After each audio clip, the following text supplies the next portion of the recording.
you can't say that at work. We thought we would end with something. My wife and I've been an entrepreneur since I've been in high school. It's a big part of my life. That's a thing that affects your family with what I call having a silent co-founder. And sometimes these people come along willing, sometimes it's not so willing, or you think you've signed up for something and it turns out entrepreneurship's a very different thing. She's also in the process of the last decade gotten heavily involved in the tech community. She's a partner at Primary Ventures. If you're familiar with Primary, they're an extremely active seed stage firm in New York City. And so we wanted to end by talking with her about both what's happened in our lives around entrepreneurship.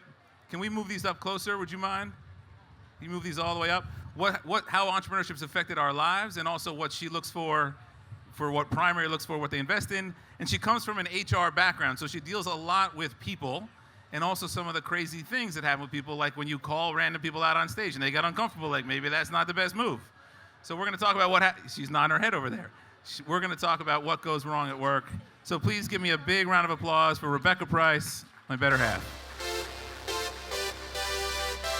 Oh, that's solid walk-on music. Hello. Hello. So we've been working at home for a while. What are some of the things that you've overheard me say from your HR perspective that you're doing your meetings and you hear me say something and you're like, what is wrong with this guy? This is major HR violation. So what you may not know about Aaron and I is I started my career in corporate America. So think exactly what the stereotypes are of corporate America. Buttoned up, in your seat at 8:30, leave at 5:30. Don't really bring your personal life to work. And Aaron has always worked in earlier stage startups or his own ideas, always been his own boss. And so, Chris, we need the clock. Keep going. And so we kind of bring that dynamic where we have our desks next to each other, and I'll hear Aaron on a Zoom, particularly because we did this during COVID, and I'll turn to him and be like, you can't say that at work. And I think it's just this really delicate balance of people who want, and Aaron's a very friendly guy, and you want to have good relationships with your coworkers and colleagues, but when you are the boss, when you are the manager, when you are the leader, that your words bring a different type of weight and different type of significance, and a joke with a friend is different than a joke with a colleague, and it's different than a joke with a direct report. And so I kind of think that's the tension we have, is this dynamic of what is funny and fun, and where is there a place for that at work? So where do you see the line? Like, how do you build friendships at work without crossing the line? Which, of course, I don't do. No, you don't. Other people do that. Other people do. So it probably is on, everything is a risk, right? Like you could risk, we talk about this a lot, where what is a joke and what is offensive. And offensive is usually on what the receiver receives, not necessarily in the deliverer. It's like, I thought that was funny. And it's like, well, I didn't. So you need to just be careful about talking about people's like certain traits about them. Age, race, sexual orientation, religion, those kind of like dynamics I think can start to edge on offending people, and where humor and offense gets blurry at work. So I'm a very liberal person, but you have heard me talk about what I think, society I think struggles with this issue, and I tend to think we've gone a little too far. I'm sure there's very strong opinions on this. People feel very strongly about this. But I like to be real with people. And sometimes that risks getting you in trouble. So how do you advise the founders at Primary? And you've given me this advice, but how do you advise people to figure out what that right balance is? And obviously there is always some risk, but to understand what some of the potential risks are. Yeah, I think could we workshop something you and I actually dealt with? Maybe. So Aaron was on an interview, and the person was not English as a first language speaker. So English was clearly a second language or beyond. And in a curiosity to get to know them, Aaron asked, what? What was the question? I don't remember the exact question, but it was something along the lines of, I think it was how being an immigrant affects their view on startups. How do they think about the business community? As I'm very curious about people's personal background and how it impacts their drive and their ambition. And so the question was rooted in that. Yeah. So the question I didn't know you were going to bring this up. This is a good one. A question came from a good place of curiosity. Aaron really wanted to understand what's motivating them, where have they had hardship. And so the advice that I give founders is, what are you actually trying to understand? And there was a way to ask that question without pointing out or calling out that they were an immigrant. Because I think potentially this person didn't appreciate being called out as an immigrant. Not potentially. Like, we got Okay. real strong feedback from the recruiter that she felt like she was being singled out. That why did clearly she has some, she was sensitive to her immigration status or being an immigrant to this country, and my bringing it up she really did not appreciate that at all. Yeah, and the sensitivity was they don't want to be treated differently. Like, why does that even matter? I'm here to talk about this job with these skills. My background has nothing to do with that. And I know that's not what you meant, but that is a great example of Aaron's intention and his impact being a mismatch. This was very difficult for me because I genuinely respect and love varied opinions and was very curious about her background. And still, as you remind me of this story, I find it frustrating because this is where I feel like this line gets blurred, that there's the human opportunity to connect with another human being about their personal background.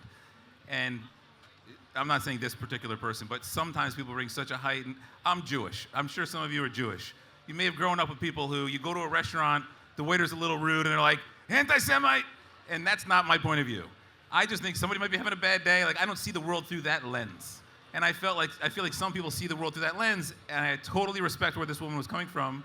I also struggle with how could I genuinely have asked this question of her where she wouldn't have gotten offended? So, human beings have evolved to survive, and part of the human brain's ability to survive is to be able to take in thousands of pieces of data at any one time and immediately come to a conclusion.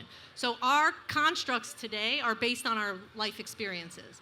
That's what cognitive psychology is about. It's about changing your constructs, because someone could do something right now and you and I would have a very different experience of it because of our life experience. Yeah. So she doesn't know you, so her reaction to you is based on her life experience. And that's the message, is you don't know the roads people have walked to when they hear your joke or your question. And so you have to assume the basic bottom denominator of, like, how can you understand her story without pointing out or singling out a trait? So if someone offers you, like, well, I immigrated to this country when I was blah, blah, blah, it's like, oh, tell me more about that. Like, what's that been like? But if they don't offer it, it's really not yours to assume and take. If someone has an accent and they're clearly, or forget clearly, and they may or may not be from this country, you ask, where are you from? And they say... Why do you need to know that?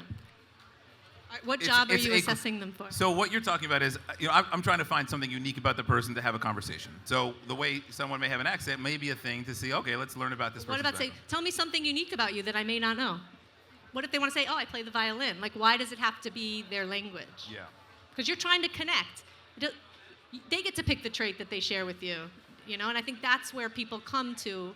I think that question could have landed perfectly well with one person, but I think this lesson is that, like, you don't know the sensitivities people bring.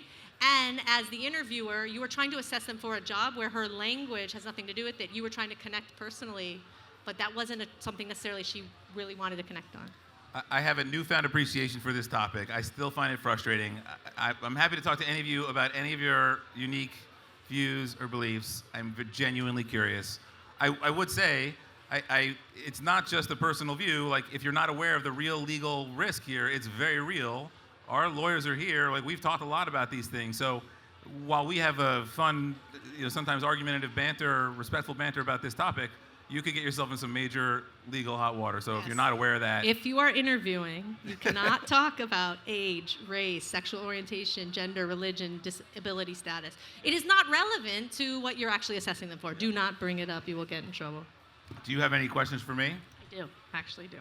So, was anyone here for Aaron's opening remarks? Okay. So you saw that Aaron put up on a slide businesses that he's had. And so my work at Primary, one thing we see is that the most successful founders are ones that actually have entrepreneurial roots deep into their childhood. The people who are like, I had the lemonade stand, I started this business. And so we see that in Aaron, because Aaron showed up a lot of businesses that he had. So it seems like some people weren't here. So maybe you could ground people quickly in your history with entrepreneurship. And my question at the end of that is, if one of your businesses were to still exist, which one would it be, and why do you think it would be successful? So the brief background is, I've been an entrepreneur for as long as I can remember. My brother and I patented a weightlifting device in high school, and the way that we raised the money to pay for the patent was selling little carabiner keychains to our friends in high school because they were super cool then.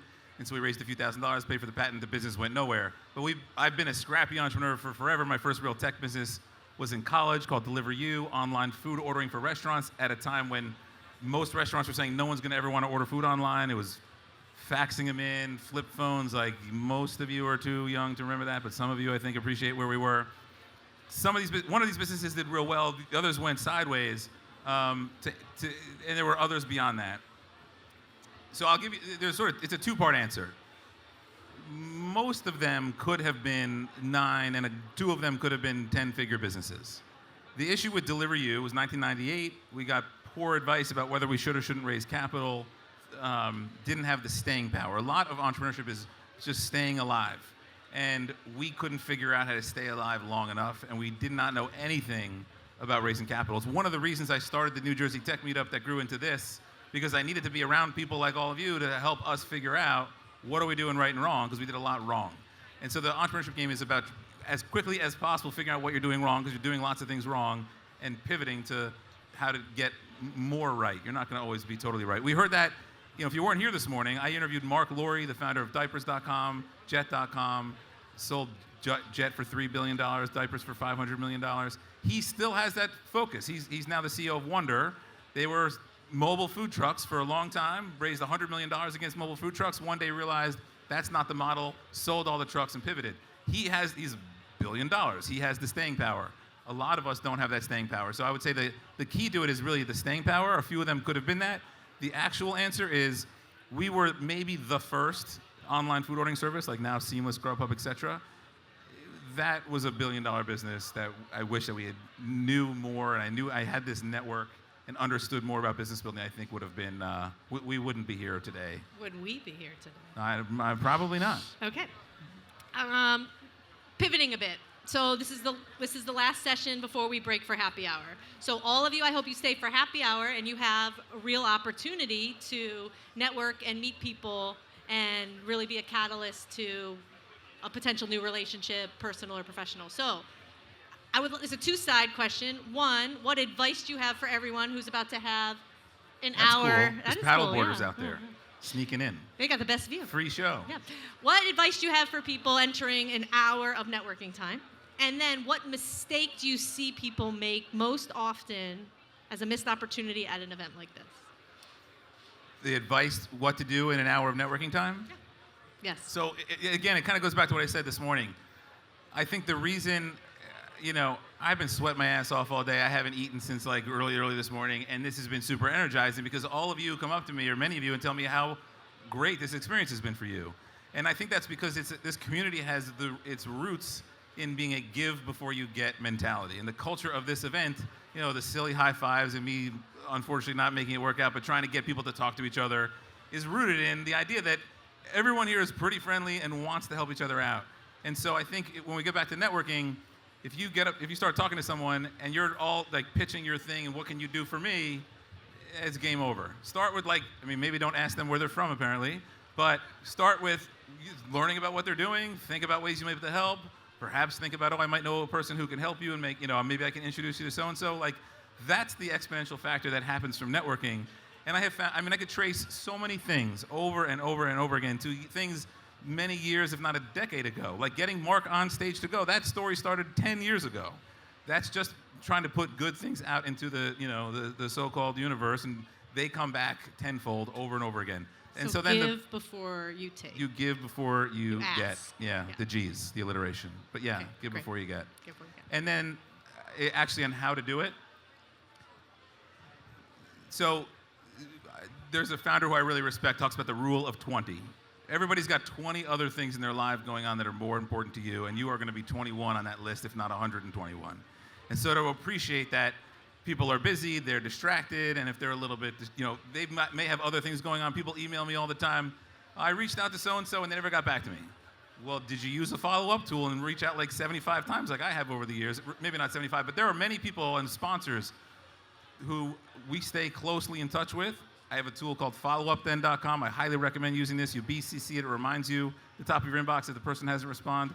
I sold millions of dollars of things using follow-up tools. Follow-up is the game. I got distracted from the networking thing, but this is an important point. Follow-up is the game. If you write somebody once, just get a normal job. That's not going to work. But on the networking piece, being succinct, because the people have other things going on, this rule of 20 thing I mentioned before. Unfortunately, there's a lot of people who stop me without an appreciation and a self-awareness that we have a lot going on today. And this is just a metaphor for in general in life. But literally for us, we have a lot going on today, and people try to corner me and get like a half hour, and even in the first 10 minutes, don't get to the thing. Like, I'm happy to chat and BS, but many people have an ask. Like, can you introduce me to so-and-so? You gotta get to that shit right out of the gate. Starting with like, hey, something that's a give, but then if you have an ask, you better get to it, because I'm moving on, and that's, in a pitch, in general, in sales, you better make sure you have something compelling to add that's value, and then perhaps you have an ask. But there's a real sensitivity to that, and unfortunately, I see too many people just start with like going in hard, or, back in 3rd grade, I did this thing, and let me tell you about 9th grade, and like, I got a lot going on today. Yeah, which is what happens in every business meeting. I'm just using my example today because I think you can appreciate that it's a busy day. Yeah, and I'll add, because I spend a lot of my days taking inbound networking requests, don't ask questions of people that you can find those answers on the internet. Right? People will say, oh, where have you worked? Or what are the types of things you do? Or what does primary invest in? If you can Google it with 1 or 2 clicks, don't waste your time. Because you're wasting your own time of actually getting valuable connections and insights from this person. And also that person's going to lose real patience. To be clear, I'm happy to talk to all of you at happy hour. I hope you understand the essence of what I was talking about. Talking about New Jersey, so we are sitting on this side of the Hudson River, not on that side, for a reason. So what do you think New Jersey can do to be more competitive? Well, there's a lot, but I'll mention 2 things that I want you all. How many people are from New Jersey? Who's sitting here thinks they came from the furthest away to get here? Where'd you come from? New York? Where'd you come from? I see in the back. New York? Anybody further? Where do you got? Further. What's that? Delaware. Okay. There was a few Pennsylvania folks. I know we had Ohio. Boston. We'll take the Boston. Boston. Anyway, welcome to our side of the river for those of you who joined us. I know you love crossing the Hudson. There are, first, lots and lots more of this, right? And I don't mean just necessarily from us. So if you're interested in bringing together a community of technology people in your own backyard, at a breakfast, at a bar, or whatever, like lots and lots of this at scale drives real community, and that adds real value in networking. There are 2 specific laws, though, that we are also trying to influence right at this very moment. One is an angel investor tax credit. So New Jersey currently has a tax credit where if someone writes you a check for as an angel investment in your company, the state will give you back 20%. The investor will give you back 20% on that investment. So if Rebecca writes a check into my company for $100,000, the state will send her a check for 20 grand. Is that an individual, or can it be institutional capital? It can be an institution or an individual. There are a bunch of qualifiers, so if you're interested in this, we can talk about it. Even if you live out of state, by the way, the state will send you a check. That's unusual. Most states don't do that. So if you're in Idaho and you invest in a New Jersey founder, the state will send you a check. That sounds pretty awesome, but 20% is actually the bottom quartile around the country of these kinds of incentives. And so we are pushing to try to drive up. I wanted it to be New Jersey was the #1 in the nation, which would have been 65%.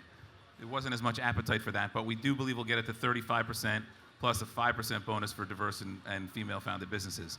So that puts us at least in the top 3rd. So that's the Angel Investment Tax Credit. If you are interested in any of that, please find me, because we may need some more support and letters and things to make that happen. But we think that would be, it de-risks what people like Primary and what she does, so that your returns are better, and therefore you look for more New Jersey founders. The other is something called the QSBS, Qualified Small Business Stock Exemption. In effect, if you have a large exit as a founder, you make a bunch of money, you pay a lot of taxes. There's a federal QSBS stock exemption. Basically, it saves you a piece of your capital gains that 45 out of 50 states recognize in the state level. New Jersey is not one of those states, so we are pushing hard to get New Jersey on that list. So those are the 2 things. It's actually significant. In the state of New York, if you invest in a company that has less than $50 million of assets, whether it's on their balance sheet or their revenue, and they have an exit and you hold that stock for 5 years, you are tax exempt up to $10 million. It's a huge deal. Tax-free, state and federal. And New Jersey does not have that. There are founders who are here today who have said to me, I've left the state to start my business because I did well the first time, got the tax bill, and went, holy shit, what am I doing? I got to go. So this is a real serious problem. Yeah, it's not just founders, it's the employees who might get tax gains, the funds, it's the investors. The LPs. Yeah. Okay. What are some frameworks? Okay. And if you have questions, we could take them if you raise your hands. What are some frameworks that you use with some of the primary founders? They work with very early stage, sometimes just really idea on a napkin kind of stage or a little bit of traction. What is the framework? You teach a lot of these folks. what's a framework that you would recommend that people think about as they build their own businesses? So we talked about this on my panel earlier, so I don't know who was there. I apologize to repeating, but I think it's really worth noting that the number one skill that an early stage founder needs is the ability to sell. Technical founders, regular founders, like you need to know how to sell. You are selling to raise money, you are selling to get your first customers, and you are selling to recruit. And one of the things I always talk about with Aaron is Aaron's a naturally very good seller. When I first met him, I said he could sell ice to Eskimos. And so I'm curious back to you, if selling is a skill, a core competency that drives the difference between someone who's going to be successful and not from the very beginning, do you think that can be learned, and how would someone learn? I do think it can be learned.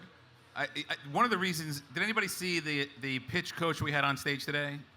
Lots of head nods. It was just, hello. It was just before my niece said hello. It was just before this session. So understand, when we talk about pitching, there's the viability of the business itself, and there's separately your ability to communicate whatever that is.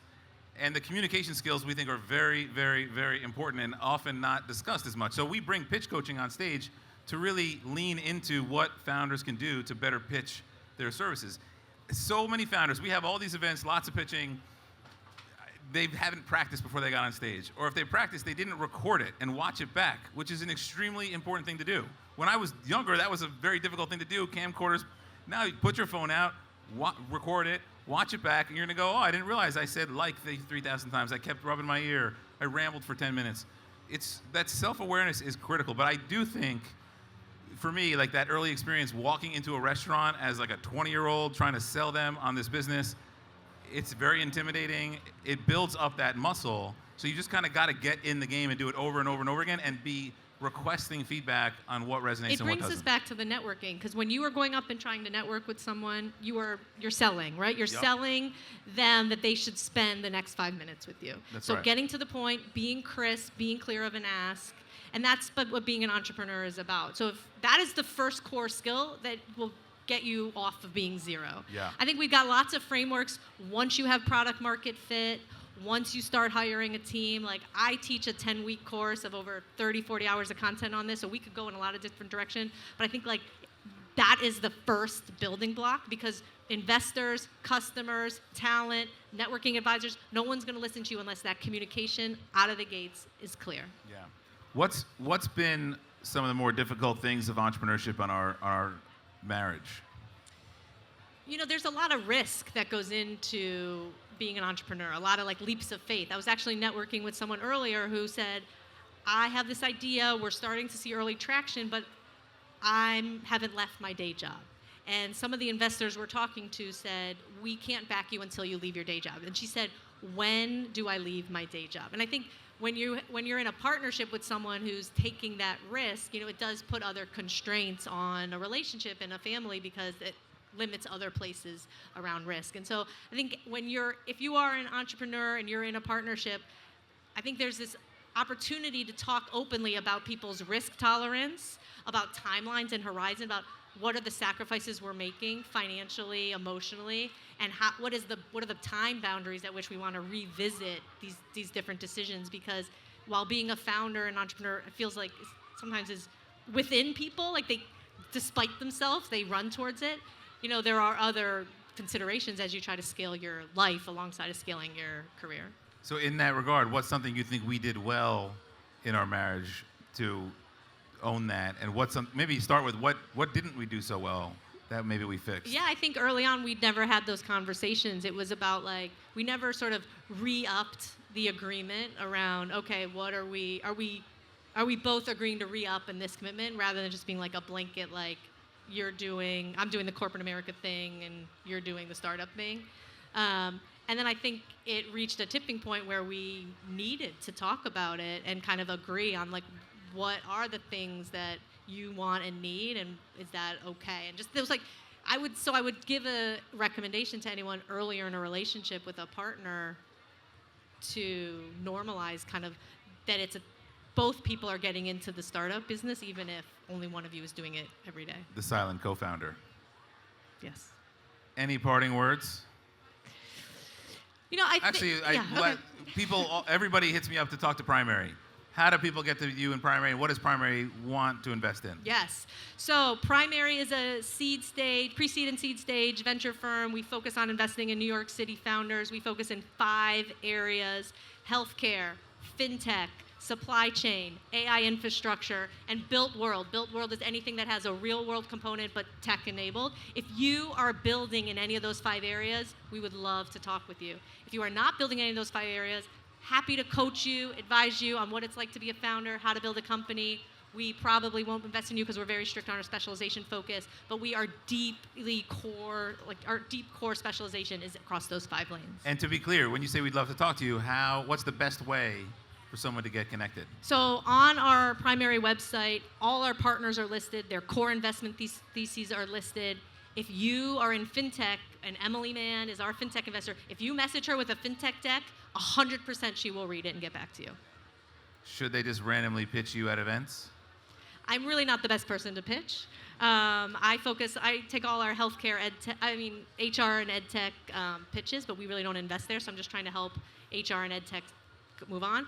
I'm really best suited to talk to you about coaching on how to organize your business and get highly performing teams.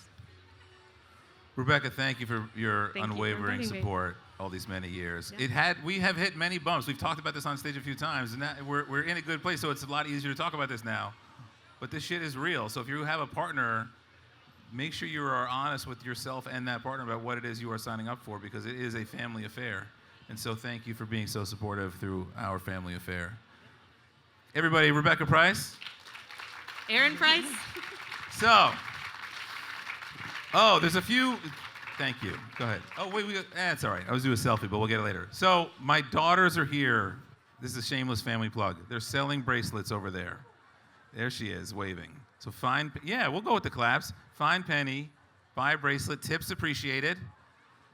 Last year, we used it to go to a concert this year and then gave some money to charity, so it goes to some good cause, I promise you. But more importantly, it inspires entrepreneurship. But there's actually a bunch of kids running around, which we encourage when people have asked, because we want them to see what this is about and what this career path could be like. And so hopefully, spread the word. So now we're getting a happy hour at 8:30 to 9 o'clock. We've got this drone show. I really, really mean it when I say all of you are what makes this so special. I love that you're all still here hanging out. I hope that you'll be hanging out with us for the next couple hours going into this drone show. So, somebody talk to this guy because he hasn't met somebody new. And before we finish, give me a high five your neighbor one more time. A neighbor, not me. Guys, high five somebody. All right, he met somebody. Thank you, everybody, for being here today. I will see you at the happy hour on the drone show.